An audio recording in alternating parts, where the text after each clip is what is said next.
So, so what is the importance of gurus? Why are gurus important? Are they important? Um, to whom are they important? And can we do without gurus? Can we do without gurus? I think that's the question. I think that we can and we must do without gurus. That it's all of us together is the guru.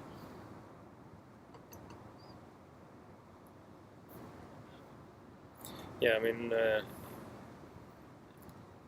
what Ramana said is self is the guru, or self is the only guru. And what he meant by self is what other people call God, or what some people call pure consciousness, pure awareness, reality, what is. So the one thing that is in the form of this body, this person, that is the only guru. Now the way I look at guru, and I think this is not unique to me, I think this has been described by many, and this has been experience of many, that it is kind of impossible not to learn from people, from like events, from things, even from a plant, from a creature. So if you say whoever or whatever you learn from, if you call that person or that entity a guru, then it's kind of impossible not to have guru, because there are gurus all around you. Even if you are not, when you are not, you don't know you are learning, Mhm. Say like you go and meet somebody and you see, oh, how quiet he is or how peaceful he is. Maybe you learn how to be peaceful. Or you see somebody who is always disturbed, always quarrelsome, always making like a big deal out of everything. Then you learn how not to be like that, how Mhm. not to be so, like always so stressed about everything.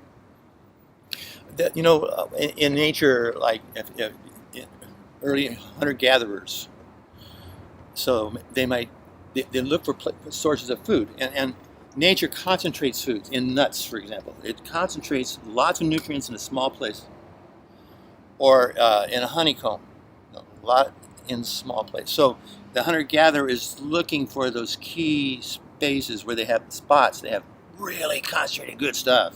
It's like finding a bank for a bank robber, right?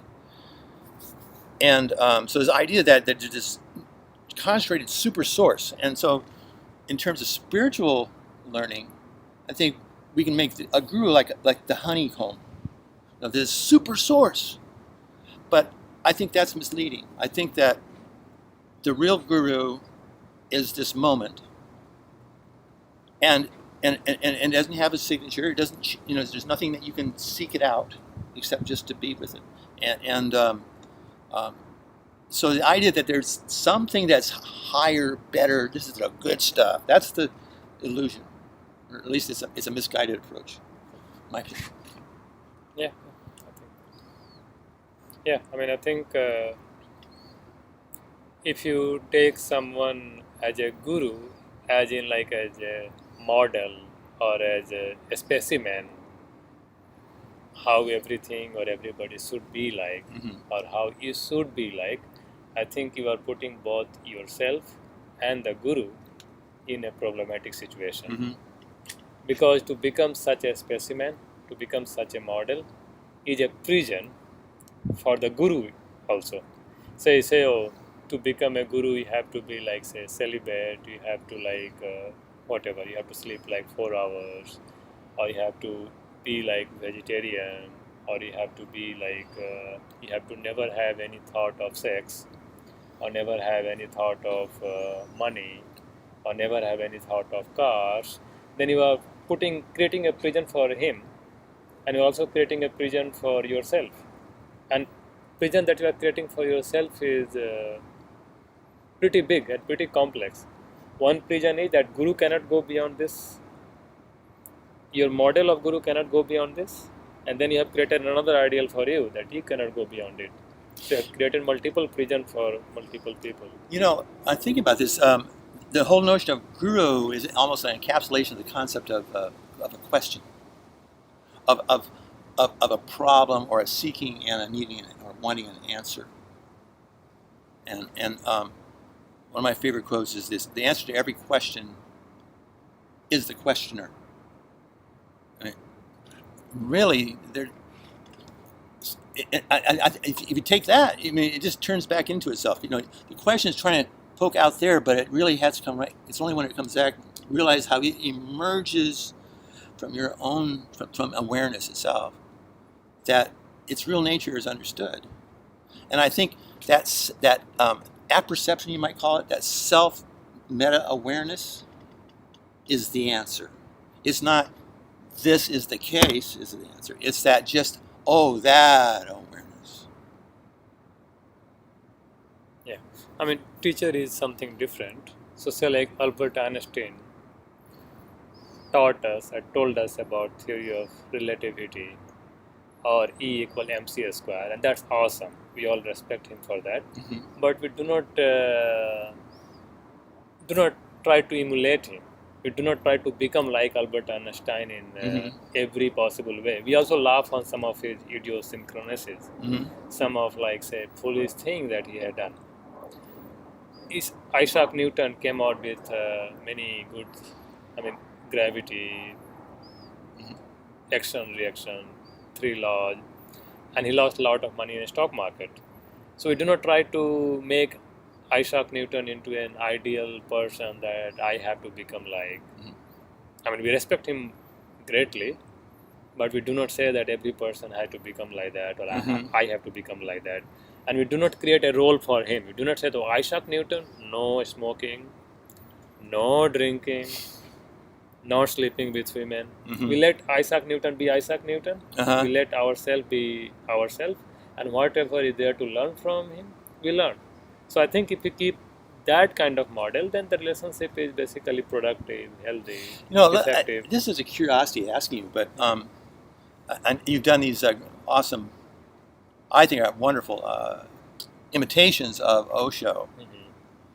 And I don't know what you think about Osho yourself, how much you appreciate him as a guru, but I can see almost that, of all gurus, he has warts.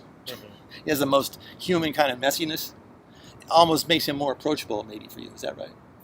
So Osho, one reason you can say I resonate with him, or I know more about him, because I happen to accidentally be exposed to his words, his teaching at pretty early age. So I was not a child. Maybe first time I picked a book was when I was 16-year-old, and next time maybe around 20-year-old. So 16-year-old I didn't understand anything.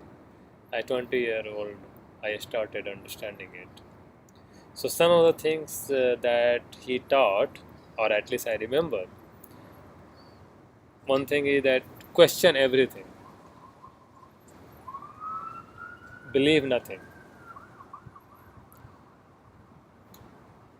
question guru, question text, be it a spiritual text, be it religious text, or be it science text.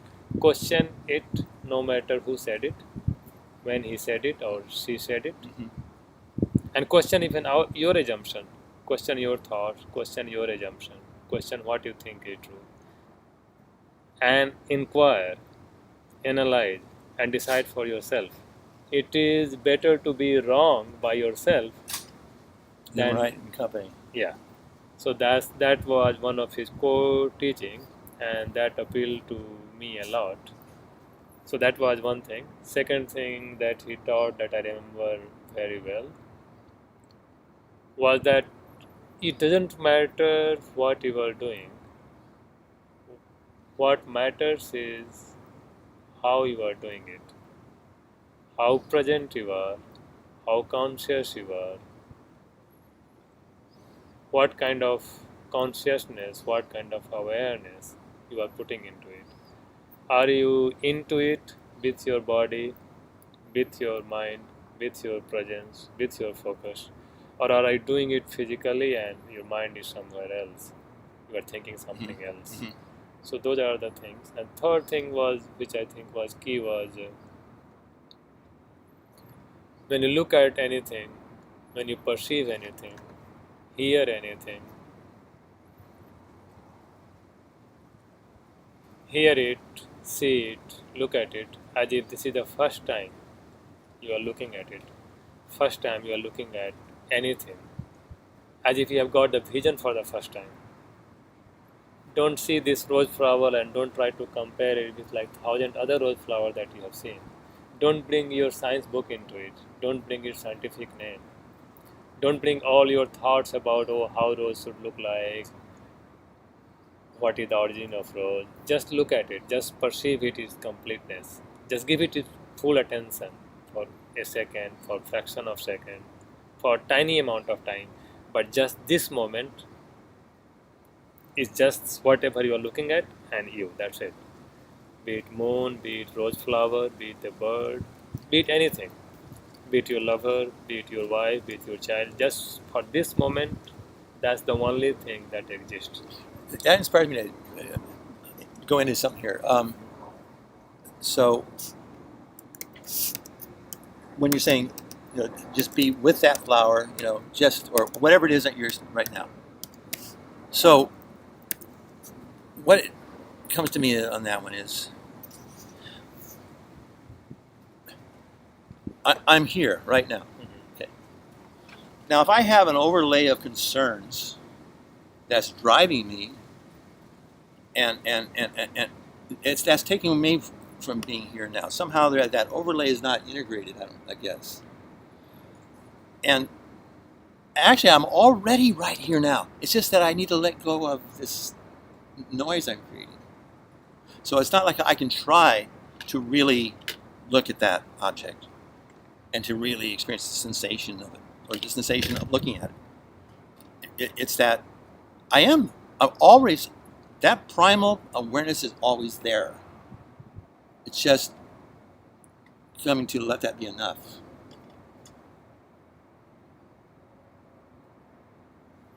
Are you expecting a response or? No. Okay. So that's it.